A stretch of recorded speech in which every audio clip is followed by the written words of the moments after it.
آپ سے زیادہ میں نے حسین و جمیل کسی کو نہیں دیکھا. اب یہاں پر سوال کرنے والا سوال کرتا ہے, اعتراض کرنے والا اعتراض کر سکتا ہے, خرافات کرنے والا خرافات کر سکتا ہے کہ حضرت ابو بکر نے عرب کے لوگوں کو دیکھا ہوگا. ہو سکتا ہے کہ عرب کے علاوہ امریکہ میں کوئی مصطفیٰ سے زیادہ خوبصورت ہو سکتا ہے کوئی افریقہ میں کوئی مصطفیٰ سے زیادہ خوبصورت ہو, کوئی ہالینڈ میں مصطفیٰ سے زیادہ خوبصورت ہو, کوئی نیوزی لینڈ میں مصطفیٰ سے زیادہ خوبصورت ہو, کوئی انگلینڈ میں مصطفیٰ سے زیادہ خوبصورت ہو, کوئی سری لنکا میں کوئی مصطفیٰ کے زیادہ خوبصورت ہو. تو ابو بکر نے اتنے ملک نہیں گھومے, عثمان نے اتنے ملک نہیں گھومے, علی نے اتنے ملک نہیں گھومے, ابو طلحہ نے اتنے ملک نہیں گھومے, ابو ہریرہ نے اتنے ملک نہیں گھومے. اعتراض کرنے والا کر سکتا ہے کہ کیسے کہہ دیا؟ اگر پوری دنیا کو دیکھا ہوگا تو کہہ دیتے کیا ٹھیک ہے, بات صحیح ہے. لیکن حضرت ابو بکر نے عرب کے لوگوں کو دیکھا ہوگا, عجم کے لوگوں کو دیکھا ہوگا, عرب کے آس پاس جو چھوٹے موٹے دیش ہیں ان کے لوگوں کو دیکھا ہوگا. لیکن ابو بکر نے کیسے کہہ دیا کہ میں سب سے زیادہ حسین و جمیل ہے. اللہ اکبر. اب آئیے ایک ایسے شخص کی آپ سے ملاقات کروانا چاہتا ہوں جس نے امریکہ کے لوگوں کو بھی دیکھا ہے, افریقہ کے لوگوں کو بھی دیکھا ہے, انگلینڈ کے لوگوں کو بھی دیکھا ہے, ہالینڈ کے لوگوں کو بھی دیکھا ہے, نیوزی لینڈ لوگوں کو بھی دیکھا ہے, امریکہ کے تمام تر خوبصورت لوگوں کو دیکھا ہے, سری لنکا کے لوگوں کو دیکھا ہے, ہندوستان کے لوگوں کو دیکھا ہے, پاکستان کے لوگوں کو دیکھا ہے. وہ ذات کون ہے اور نام کس کا آتا ہے؟ وہ نام ہے فرشتوں کے سردار حضرت جبریل علیہ السلام کا. سبحان اللہ. کس کا نام آتا ہے؟ حضرت جبریل کا. اب حضرت جبریل کی بارگاہ مقدسہ میں عالم تصور میں کسی نے سوال کر دیا, اے جبریل تم سب کو جانتے ہو, تم انسان کو بھی جانتے ہو, تم جنات کو بھی جانتے ہو, تم حیوانات کو بھی جانتے ہو, تم جمادات کو بھی جانتے ہو, بچوں کو بھی تم جانتے ہو, بڑوں کو بھی تم جانتے ہو, بوڑھوں کو بھی تم جانتے ہو, عورتوں کو بھی تم, چھوٹے بچے ہیں ان کو بھی جانتے ہو, یہاں تک کہ امریکہ, افریقہ, ہالینڈ, نیوزی لینڈ, انڈونیشیا اور سری لنکا تمام تر لوگوں کو آپ جانتے ہو. کیا آپ نے دیکھا کہ نبی سے زیادہ کوئی خوبصورت ہے؟ تو حضرت جبریل کیا ارشاد فرماتے ہیں, اے لوگوں میں نے کبھی محمد سے زیادہ کسی کو خوبصورت نہیں دیکھا. میں پوری دنیا میں گھما ہوں, ساتوں آسمان میں گھما ہوں, نہ کوئی فرشتہ محمد سے زیادہ خوبصورت ہے, نہ کوئی انسان محمد سے زیادہ خوبصورت ہے.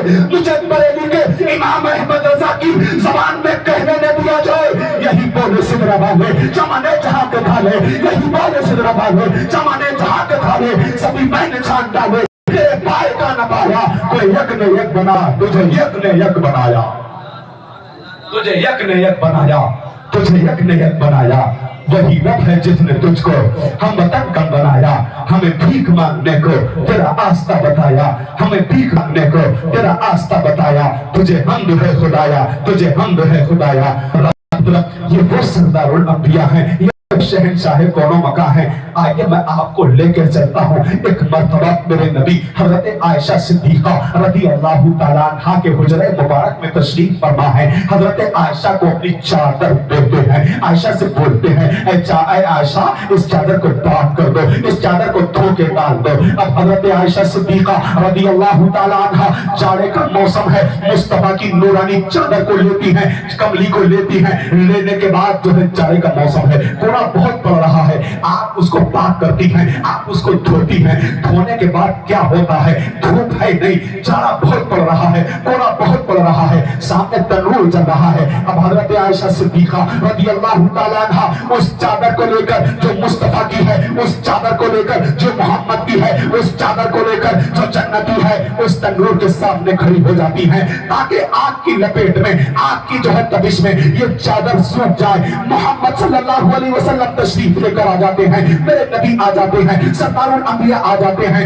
نبی دیکھتے ہیں, دیکھنے کے بعد بولتے ہیں, اے عائشہ کیا کر رہی ہو؟ کہا آپ کی چادر کو, آپ کی جو ہے اوڑھنی کو میں تنور کی آگ میں سکھا رہی ہوں. تو حضرت پیارے مصطفیٰ صلی اللہ علیہ وسلم ارشاد فرماتے ہیں, عائشہ کیا چادر سوکھ رہی ہے؟ عائشہ بولتی ہے, سوکھنا تو بہت دور کی بات رہی, چادر اثر بھی نہیں پکڑ رہی ہے, آگ جو ہے چادر پر اثر نہیں کر رہی ہے. تو میرے نبی ارشاد فرماتے ہیں, اے عائشہ تم جانتی نہیں جو کپڑا محمد کے جسم سے چھپ جائے, ٹچ ہو جائے, اس پہ کبھی آگ اثر نہیں کرتی ہے. سبحان اللہ, اس پہ کبھی آگ اثر نہیں کرتی ہے. اب آپ اس سے اندازہ لگائیے, اگر محمد صلی اللہ علیہ وسلم کے جسم مبارک میں ایک کپڑا ٹچ ہو جائے, ایک کپڑا مس ہو جائے, تو اس پہ دنیا کی آگ اثر نہیں کرتی.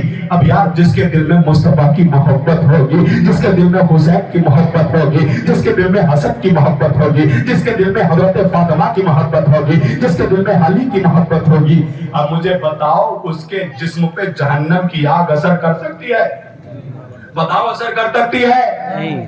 مصطفیٰ کی محبت کو اپنے سینے میں بسا لو, مصطفیٰ کی محبت کو اپنے دلوں میں بسا لو, مصطفیٰ کی محبت میں اپنی زندگی گزارنا شروع کر دو. ایک صاحب نے ہم سے پوچھ لیا, حضرت بولے یہ جلوس محمدی یہ جو نکالتے ہو